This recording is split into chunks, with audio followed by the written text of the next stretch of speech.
ನಮಸ್ಕಾರ ಗುರುಗಳೇ, ನನ್ನೆಲ್ಲ ಪ್ರೀತಿಯ ಗುರುಗಳಿಗೂ ನಿಮ್ಮ ಶಿಷ್ಯ ಸ್ಕೂಟ್ರಿಶ್ ಮಾಡ್ತಾ ಇರುವಂಥ ನಮಸ್ಕಾರಗಳು.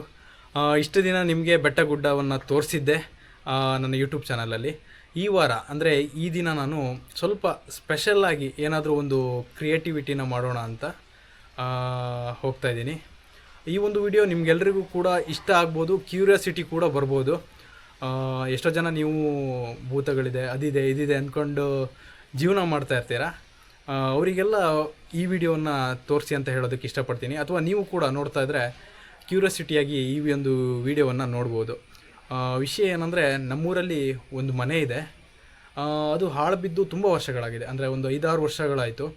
ಅಲ್ಲಿನ ಓನರ್ ಏನು ಹೇಳ್ತಾ ಇದ್ದಾರೆ ಅಂದರೆ, ಇದನ್ನು ಮೊದಲು ಬಾಡಿಗೆ ಕೊಟ್ಟಿದ್ವಿ ನಾವು, ಬಟ್ ಅಲ್ಲಿ ಆ ಬಾಡಿಗೆ ಒಂದು ಮನೆಯಲ್ಲಿ ಯಾರೂ ಕೂಡ ನಿಲ್ಲೋದಿಲ್ಲ. ಅಂದರೆ ಒಂದು 2 ದಿನ ಇರ್ತಾರೆ, ಆದಮೇಲೆ ಇಲ್ಲ ಈ ಮನೆಯಿಂದ ತೊಂದರೆ ಆಗ್ತಾಯಿದೆ, ಅದಾಗ್ತಾಯಿದೆ ಅಂತ ಹೇಳಿ ಓಡೋಗ್ತಾರೆ. ಅಡ್ವಾನ್ಸ್ ಕೂಡ ಹಾಗೆ ಬಿಟ್ಟು ಓಡೋಗ್ತಾರಂತೆ. ಹಾಗಾದರೆ ಆ ಒಂದು ಮನೆಯಲ್ಲಿ ಏನಿರ್ಬೋದು? ಅಕ್ಕಪಕ್ಕದ ಮನೆಯವರೆಲ್ಲ ಹೇಳ್ತಾರೆ ಕಿರ್ಚೋದು, ಕೆಲವೊಂದು ಸೌಂಡ್ಸ್ಗಳೆಲ್ಲ ಆಗ್ತಾ ಇರುತ್ತೆ ಅಂತ. ಹೌದು ಸುಳ್ಳು ನನಗೆ ಗೊತ್ತಿಲ್ಲ. ಅದನ್ನೇ ಪ್ರೂವ್ ಮಾಡೋದಕ್ಕೆ ಇವತ್ತು ಆ ಒಂದು ಮನೆಗೆ ನಾನು ಹೋಗ್ತಾ ಇರೋದು. ಸ್ವಲ್ಪ ಧೈರ್ಯ ಮಾಡಿದ್ದೀನಿ, ಹೋಗಲೇಬೇಕು ಅಂತ. ನನ್ನ ಜೊತೆ ನನ್ನ ಫ್ರೆಂಡ್ ಒಬ್ಬ ಇದ್ದಾನೆ, ಅವನು ಕೂಡ ಕರ್ಕೊಂಡು ಹೋಗ್ತೀನಿ. ಯಾಕಂದರೆ ಒಬ್ಬರೇ ಅಂಥ ಸ್ಥಳಗಳಲ್ಲಿ ಹೋಗೋದು ಸರಿಯಾಗೋದಿಲ್ಲ. ಯಾಕಂದರೆ ಹೇಳೋಕ್ಕಾಗಲ್ಲ ನಾವು, ಅಂದರೆ ಕೆಲವೊಂದನ್ನು ನಂಬಬೇಕಾಗತ್ತೆ, ಕೆಲವೊಂದನ್ನು ನಂಬಬಾರ್ದಾಗತ್ತೆ. ಬಟ್ ಭೂತ ಇರೋದು ಇಲ್ಲದೆ ಇರೋದು ಅವ್ರವ್ರ ನಂಬಿಕೆಗೆ ಬಿಟ್ಟಿರುವಂಥದ್ದು. ಬಟ್ ಯಾವುದನ್ನು ನಾವು ಕಡೆಗಣಿಸೋಕ್ಕಾಗಲ್ಲ. ಅವ್ರ ಮಾತನ್ನು, ಅಂದರೆ ಓನರ್ಸ್ ಮಾತನ್ನು ಕೂಡ ಕೇಳಬೇಕಾಗತ್ತೆ. ಪಕ್ಕದ ಮನೆಯವರು, ಆಚೆ ಈಚೆ ಊರವರೆಲ್ಲ ಹೇಳ್ತಾರಲ್ಲ, ಅದನ್ನು ಕೂಡ ಕೇಳಬೇಕಾಗತ್ತೆ. ಹಾಗಾಗಿ ಇಬ್ಬರು ಹೋದರೆ ಅದಕ್ಕೊಂದು ಧೈರ್ಯ ಅಂತ ಹೇಳಿ ಅವನ್ನ ಕರ್ಕೊಂಡು ಹೋಗ್ತಾ ಇದ್ದೀನಿ. ಹಾಗಾದರೆ ಶುರು ಮಾಡೋಣ ಬನ್ನಿ.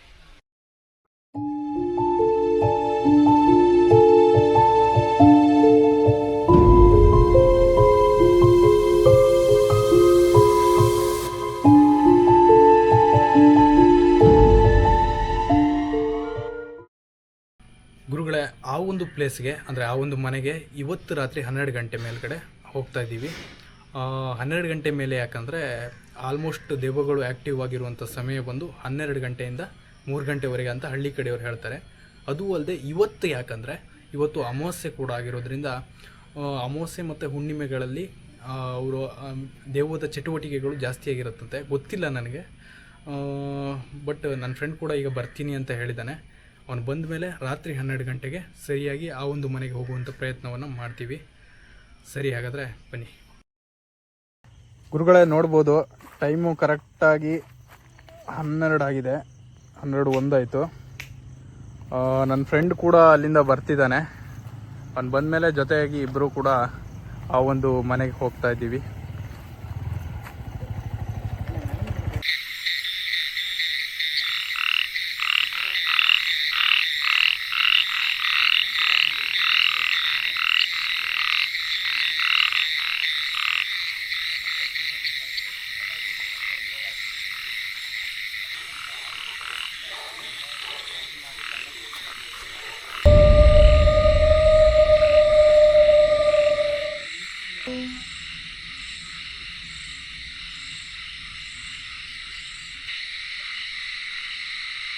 ಮಗ, ಈ ಮನೆ ನೋಡಿದ್ರೆ ಭಯ ಆಗ್ತಾ ಇದೆ.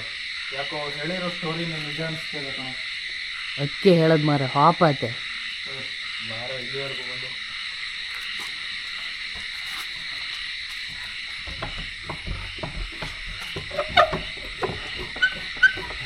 ಸಿಕ್ಕಾಪಟ್ಟೆ ಗಟ್ಟಿದೆ ಕಣದಂತೂ.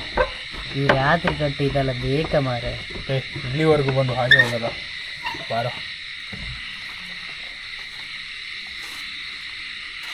ಒಳಗೆ ಬಾರೋ, ಏನಿಲ್ಲಪ್ಪ.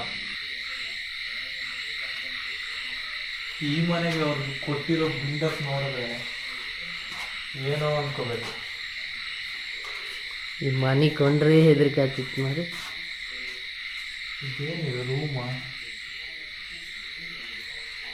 ಇನ್ನು ಊರು ಜಲ್ಲಿದೆ ನೋಡು. ನಿಮ್ಗೆ ವಯಸ್ಸಾದ್ಮೇಲೆ ಬೇಕಾಗತ್ತೆ. ವಯಸ್ಸಪ್ಪಳಿಗೆ ಹೊತ್ತ ಮುಗಿತ್ತಪ್ಪ. ಈ ಕಡೆ ಏನೋ ಇದೆಯಲ್ಲ.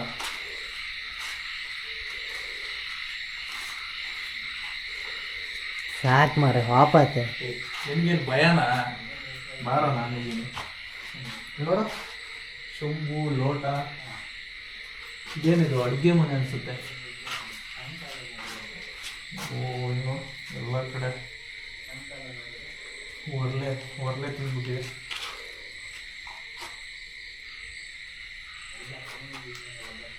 ಆವಾಗ ಯೂಸ್ ಮಾಡ್ತಾಯಿದ್ರಲ್ಲ ಇದೇನೋ ಕಡುಕಲ್ಲು, ಕಪಾಟು,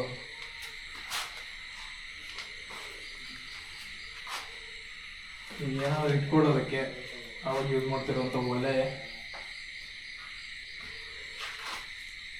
ಇಷ್ಟಕ್ಕೆ ಜನ ಭಯ ಬಿದ್ದು ಓಡೋದ್ರ. ಆವಾಗಿನ ಬಾಗಿಲುಗಳು ಎಷ್ಟು ಚಿಕ್ಕದಾಗಿತ್ತು ಅಡುಗೆ ಮನೆದು. ಸಾಕು ಮಾರ ವಾಪತ್ತೆ. ಬಾರ ಇನ್ನೂ ಎಕ್ಸ್ಪ್ಲೋರ್ ಮಾಡೋದು ತುಂಬ ಇದೆ ಈ ಮನೆಯಲ್ಲಿ.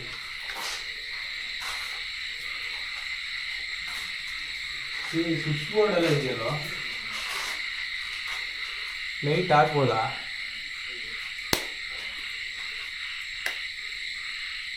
ಲೈಟ್ ಇದೆ, ಕರೆಂಟ್ ಸಪ್ಲೈ ಇದೆ ಈ ಮನೆಗೆ. ಇದೇನೋ ಯಾವ್ದು ಸ್ವಿಚ್ ಹೊತ್ತಿದ್ರು ಒಂದೇ ಆಗುತ್ತಲ್ಲ ಲೈಟು. ಇನ್ನು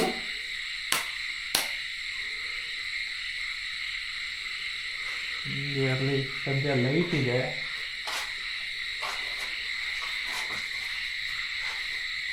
ತುಂಬ ವರ್ಷಗಳ ಹಿಂದೆ ಕಟ್ಟಿರೋ ಮನೆ ಕಣೆಗಳು. ಯಾಕಂದ್ರೆ ಏನೋ ನೋಡು, ಮಣ್ಣಿನ ಗೋಡೆ ಇದು.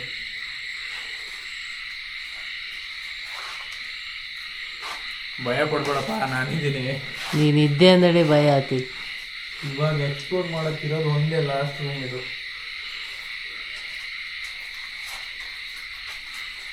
ಅಣ್ಣ ಅದೆಲ್ಲ ತೆಗಿಬೇಡ ಮಾರೆ. ಇದು ಎಲ್ಲ ಫುಲ್ಲು ಒರ್ಲೆ ಹಿಡಿದ್ಬಿಟ್ಟಿದೆ. ಈಗ ಆ ಟೈಮಲ್ಲಿ ಕೂತ್ಕೊಳ್ಳೋಕೆ ಯೂಸ್ ಮಾಡ್ತಾ ಇದ್ರು ಅನ್ಸುತ್ತೆ.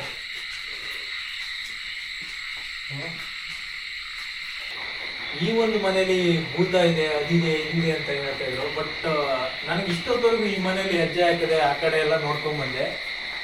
ಬಟ್ ನಮ್ಗೆ ಏನೂ ಕೂಡ ಇದರಲ್ಲಿ ಕಾಣಿಸ್ತಾ ಇಲ್ಲ.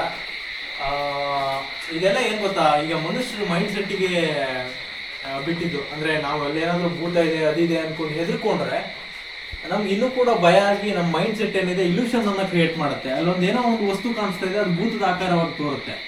ಬಟ್ ನಾವು ಅಲ್ಲಿ ಏನೂ ಇಲ್ಲ ಅಂದ ತಕ್ಷಣ ಅಲ್ಲಿ ಏನೂ ಕೂಡ ಇರೋದಿಲ್ಲ. ಏನೂ ಇಲ್ಲ ಅಂತ ಮುನ್ನುಗ್ಕೊಂಡು ಹೋದ್ರೆ ಯಾವುದು ಕೂಡ ನಮ್ಗೆ ಎದುರು ಸಿಗೋದಿಲ್ಲ. ಅಂದರೆ ಭೂತ ಅಥವಾ ಇನ್ನೇನೇ ಆಗಿರಲಿ ಯಾವುದು ಕೂಡ ಸಿಗೋದಿಲ್ಲ.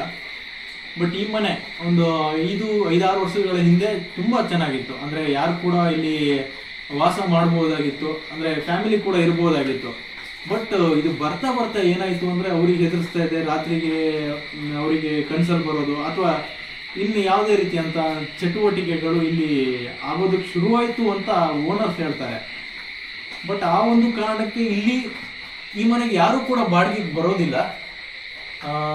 ಬಂದಿದ್ರು ಕೂಡ 1-2 ದಿವಸದಲ್ಲಿ ನಿಲ್ಲಿಸ್ತಾರೆ. ಅಡ್ವಾನ್ಸ್ ಕೂಡ ತಗೊಳ್ಳದೆ ಓಡಿ ಹೋದವರು ಕೂಡ ಇದ್ದಾರೆ.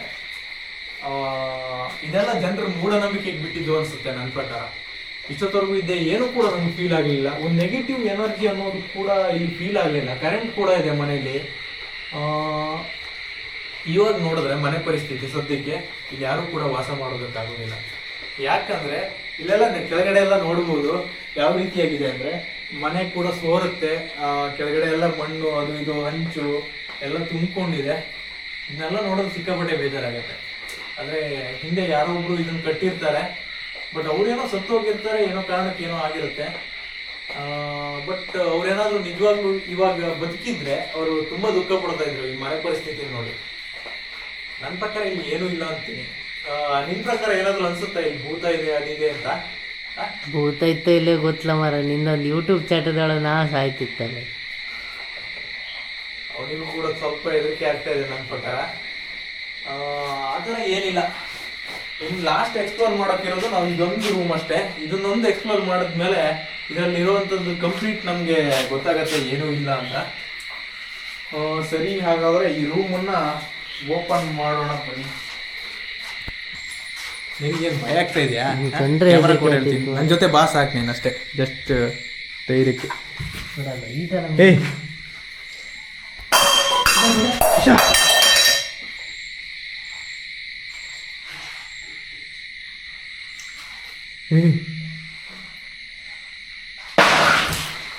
ಏಯ್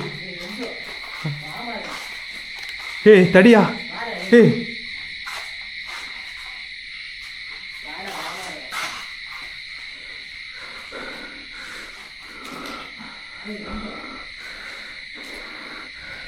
ಯಶ ಯಶ ಏಯ್ ಏಯ್ ಕೂಡ ಏಯ್ ಕೂಡ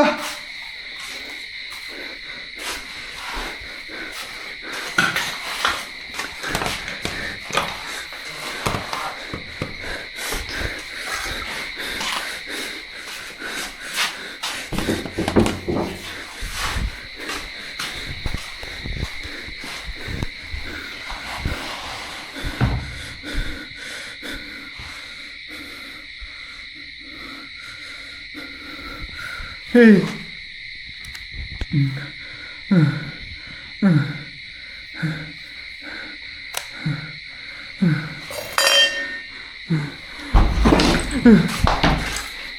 Hey. Bro.